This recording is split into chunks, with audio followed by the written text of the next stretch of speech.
Good morning साथियों। आज हम बात करने वाले हैं चैप्टर नंबर 10 की और हॉलीफेथ की टू बुक के माध्यम से। कौन सी? टू बुक के माध्यम से। तो आज हम क्या पढ़ने वाले? Some more special verbs. Important verbs है, ये भी आपको बिल्कुल ध्यान देते हुए चलना है। आज की क्लास बहुत शानदार होने वाली है। आज हम एक नई चीज सीखेंगे, विल, शैल, शुड, कैन। इन सब का क्या मतलब होता है आज मैं आपको पूरा डिटेल से बताने वाला हूँ। अब देखिए, विल, शैल, शुड, कैन, ये जो है ये एक वर्ब्स होती है जो हमें एक सेंटेंसेस बनाने में मदद करती है, उसको प्रेजेंट करती है कि यहाँ पर क्या आपको करना चाहिए, कि किस तरीके से आगे आपको कौन सी भाषा में ये रखा जाएगा। अब देखिए, ये B1 कर दिया इसमें प्लस। अब देखिए, लिखा है study the following sentences. Misha will go to the park. यहाँ पर 4 सेंटेंसेस दिए हैं और ये चारों, ये ऊपर जो वर्ब्स हैं इनके द्वारा बनाए गए हैं और आपको इनको बिल्कुल ध्यान से लिखना है। जैसे कि हमने पहले ही बताया है कि आपको इसका एक अलग से नोटबुक बनाना है और फर्स्ट बुक मतलब आपको पहली बुक से देखना है जो भी इंग्लिश सीखना चाह रहे हैं, क्योंकि मैंने वहां पर ABCD से स्टार्ट किया है। मुझे नहीं मालूम कि आपका लेवल क्या है, इसलिए मैं यहाँ पर सबको एक साथ नहीं पढ़ा सकता हूँ। आप जाइए पहले वीडियो पे, पहले चैप्टर की और बुक 1 की, तो वहां से आप देखना स्टार्ट करिए यदि आपको कुछ समझ में नहीं आए तो। हम यहाँ पर क्यों पहुंचे हैं, अभी आज क्यों है यहाँ पर, ये सब हम स्टार्टिंग से आ रहे हैं। ठीक है, माफी चाहूंगा यदि आपको डिस्टर्ब किया हो तो।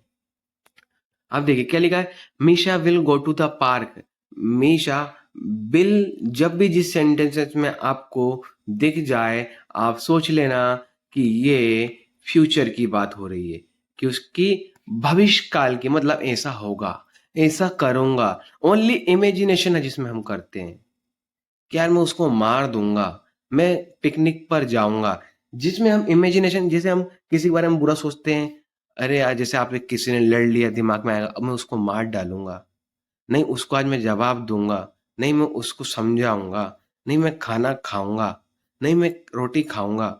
तो ये क्या है कि इस तरीके के आप जब भी सेंटेंसेस बनाएंगे तो ये क्या जाएगा हमारा, एक इमेजिनेशन करना फ्यूचर के बारे में, उसमें हम विल और शेल का यूज करेंगे।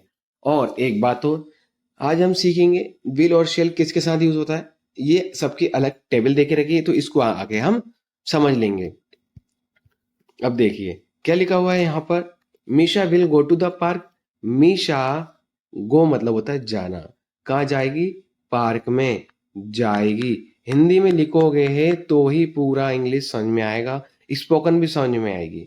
Okay, understand. Second, I shall write a letter. मैं एक लेटर लिखूंगी। देखिए, आई और बी के साथ मैं आपको बता चुका हूं, सॉरी, शेल के साथ आई और वी यूज होता है हमेशा। सब्जेक्ट जो है आपका आई और वी जो रहेगा उसके साथ सेल यूज होगा। और आगे समझ लेना, सेकंड थर्ड क्या है, you should do your work. अब शुड का क्या करना है यहाँ पर, ये हमें ये इंडिकेट करना है कि आपको, मतलब सलाह दी जाती है, एडवाइस दी जाती है कि आपको ऐसा करना चाहिए, आपको टीचर के बातों को समझना चाहिए, आपको सही रास्ते पर चलना चाहिए। तो ये जो सब है क्या हो जाएगा, शुड में यूज होगा। जब भी जिस सेंटेंसेस में हेल्पिंग, सॉरी, ये वर्ब्स आपको दिख जाए, ठीक है, तो हेल्पिंग वर्ब्स दिखने के बाद आपको उसको हिंदी में ट्रांसलेट कर लेना है। लेकिन जब आप इंग्लिश पढ़ते हो तो आपको मन ही मन में ट्रांसलेट करना है, या फिर उसको देख के जैसे आ रहा है तो समझ कर उसको स्किप करते हुए चल जाना है, तो ही आपका इंग्लिश अच्छा हो जाएगा। तो ये क्या है, you should do your work, तुम्हें तुम्हारा काम करना चाहिए। For Mohan can climb up this tree. ये जो अप है हम इसको आगे सीखेंगे।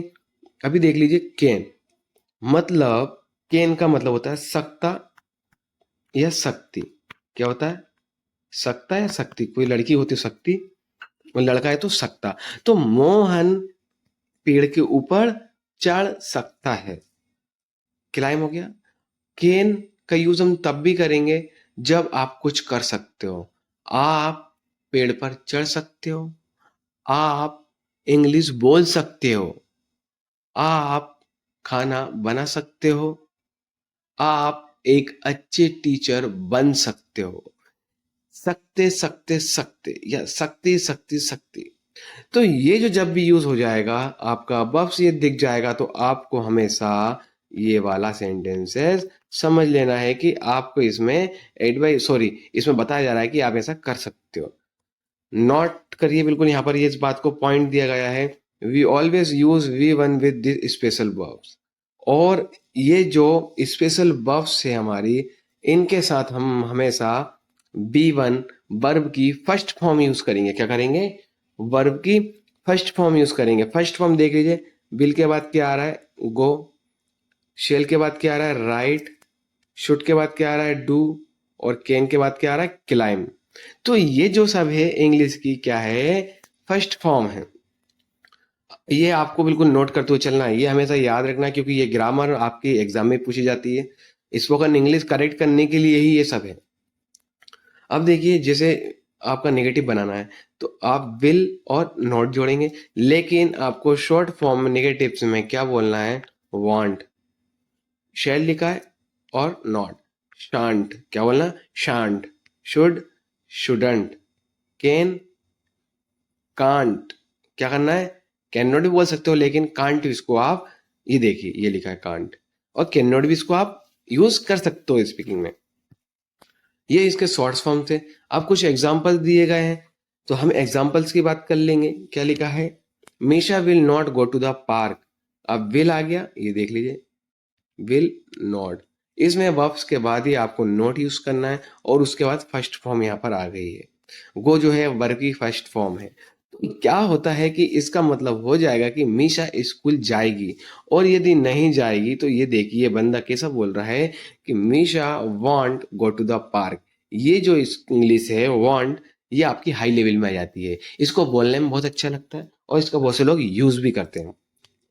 Second, you should not eat this Apple. दोनों के मतलब एक ही है, आपको सेब नहीं खाना चाहिए।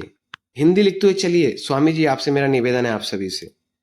Second, you shouldn't eat this Apple, ये शॉर्ट फॉर्म है, तो तुम्हें सेब नहीं खाना चाहिए। Third, I can't lift this box. अब देखिए, लिफ्ट का मतलब क्या होता है? उठाना। क्या होता है? उठाना। तो I can't lift this box, मुझे ये मतलब मैं ये बॉक्स नहीं उठा सकता हूं। क्या नहीं कर सकता? नहीं उठा सकता या सकती। शॉर्ट फॉर्म में कैसे हो जाएगा ये? I can't lift this box, मैं ये बॉक्स नहीं उठा सकता हूं। या फिर बोल सकते हो आई कैन नॉट, सॉरी ये यहाँ पर इनका फुल फॉर्म दिया गया, और यहाँ पर क्या है? शॉर्ट फॉर्म दिया गया। तो ये जो फोर्थ है आपको सेल्फ कर लेना है। अब देखिए क्या लिखा हुआ है? Make 7 sentences from this table. आपको इस टेबल से 7 सेंटेंसेस बनाना है। जैसे आई और वी के साथ आपको शेल यूज करना है। I shall go home now, मैं अब घर जाऊंगा। हिंदी लिखते हुए चलिए, we shall go home now, अब हम घर जाएंगे। ठीक है। सो यू विल, ये देखिए, ये देख लीजिए आपके सामने है, जो भी है बिल्कुल इनके साथ विल यूज होगा जिन सब्जेक्टों के साथ। ठीक है। ही, यू, शी, दे, बॉयज, ये सब क्या है? आपके जो वो सब्जेक्ट है जिनके साथ आप विल यूज करेंगे। बाकी ये सेल जो है आई और बी के साथ यूज होगा। अब यू के साथ आप सेंटेंस बनाएंगे, you will go home now, तुम्हें घर जाना चाहिए। He will go home now, वह घर अब घर जाएगी। सॉरी, ये जो शुड वाला है इसमें हो जाएगा तुम घर जाओगे। मैं माफी चाहता हूँ, इससे पहले मैंने चाहिए बोला था। तो you will go home now, अब आप अब घर जाओगे। वह घर जाएगी। She will go home now, वह अब घर जाएगी, और ये जो है ही वाला जाएगा।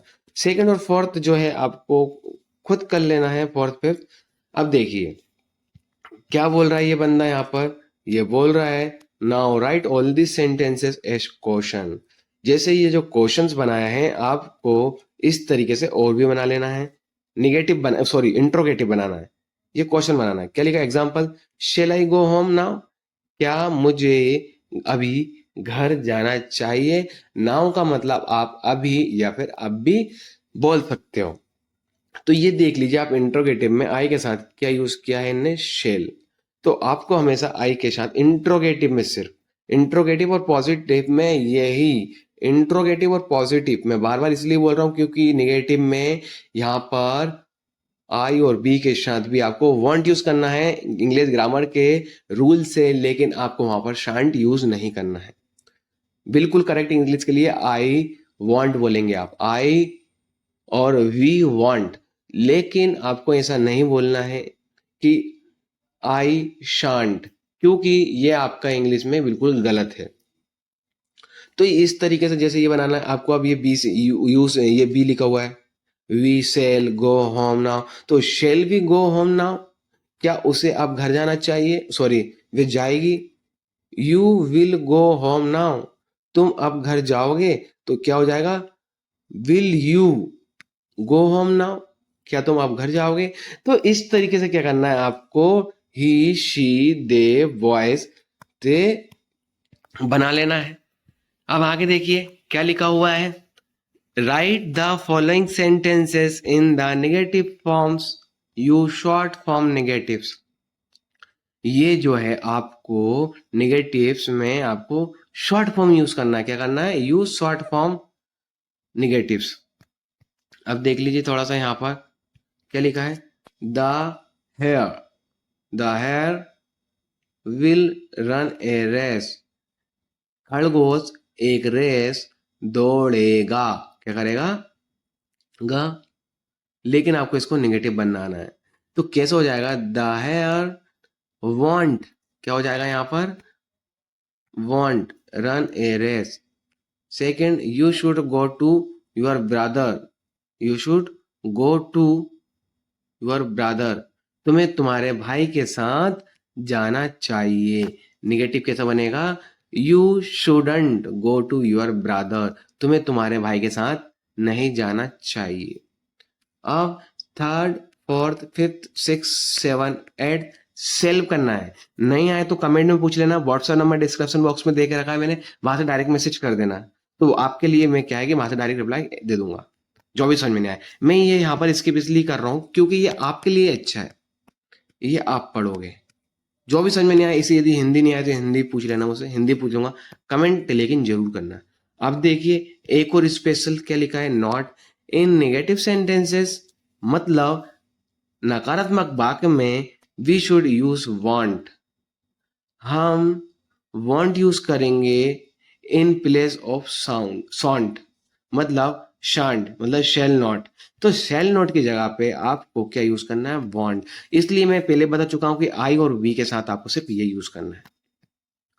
ठीक है, तो ये आज की हमारी क्लासेस रही और इसी के साथ आज की हमारी क्लासेस ये आज खत्म होती है। अभी के लिए जय हिंद जय भारत।